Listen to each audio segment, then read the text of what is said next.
Michel Goudchaux was a French banker and politician who was twice Minister of Finance during the French Second Republic. A firm Republican, he refused to accept the government of Napoleon III.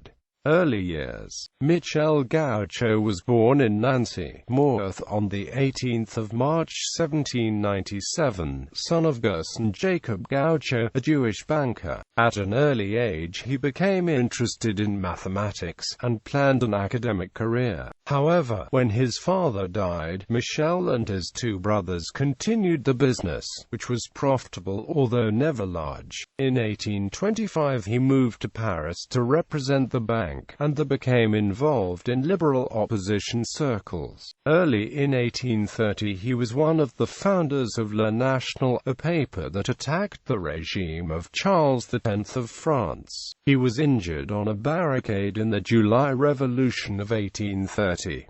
After the revolution, Goudchaux became a supporter of King Louis Philippe. For a period he was General Counsel of the Seine, and then Paymaster General of the Army in Strasbourg. In 1834 he left office after publicly criticizing the government's financial management in 3 brochures. Back in Paris he resumed his banking career, and invested most of his fortune in the railways. Writing in Le National, he criticized the government's policy with the railways and with the Bank of France. Goudchaux was the brother-in-law of Hippolyte Worms, a large-scale coal merchant and founder of Worms and Amp, CIE, of the Jewish merchant family of Sarah-Louise.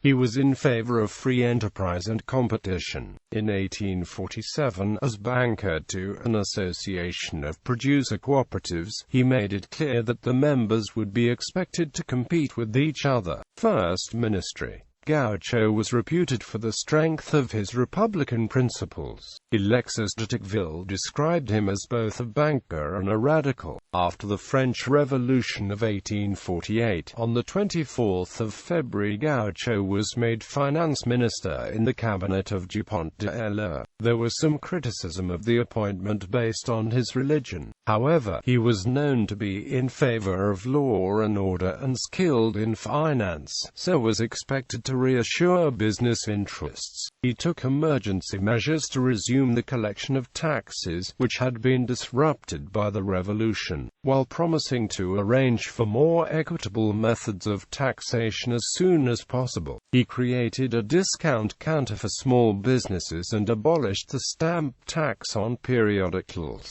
He also authorized early payment of arrears by the government. This measure backfired, causing a crisis of confidence since creditors did not think the government could meet its commitments. Goudchaux resigned on 5 March 1848 and could not be persuaded to return.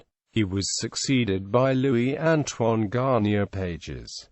Second Ministry. Goudchaux ran unsuccessfully as Republican candidate for the Assembly in April 1848. He ran again on 4 June 1848 in a by-election in the department of the Seine and was elected.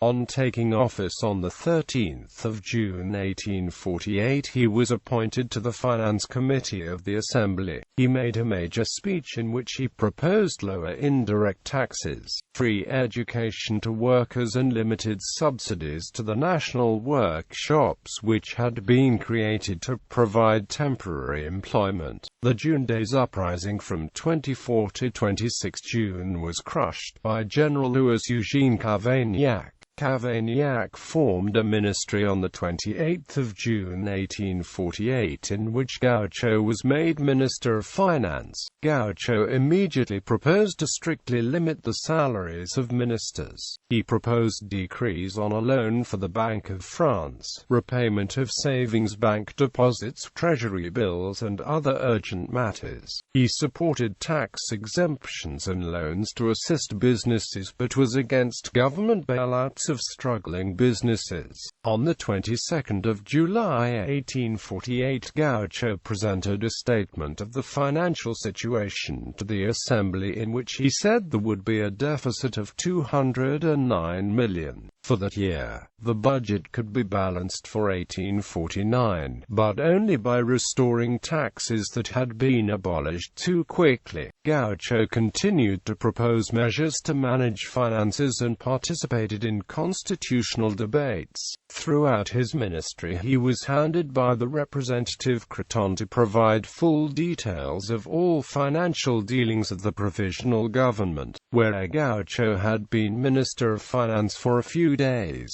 When the Assembly voted in favor on the 24th of October 1848, Goudchaux immediately resigned on the grounds that this implied he was not trusted. He was in poor health, as he would be for the remainder of his life.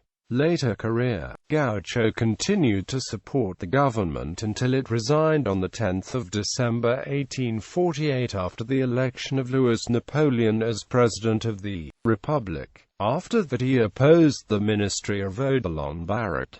In May 1849 Goudchaux was not re-elected to the Assembly. He did not accept the coup on 2 December 1851 that would lead to establishment of the Second French Empire. In September 1852 he ran unsuccessfully for election as Republican candidate for the 4th District of the Seine. In June 1857 he was elected for the 6th District of the Seine, but refused to take the oath to the Emperor and could not take his seat. Michel Goudchaux died in the 8th arrondissement of Paris on 25 December 1862, aged 65.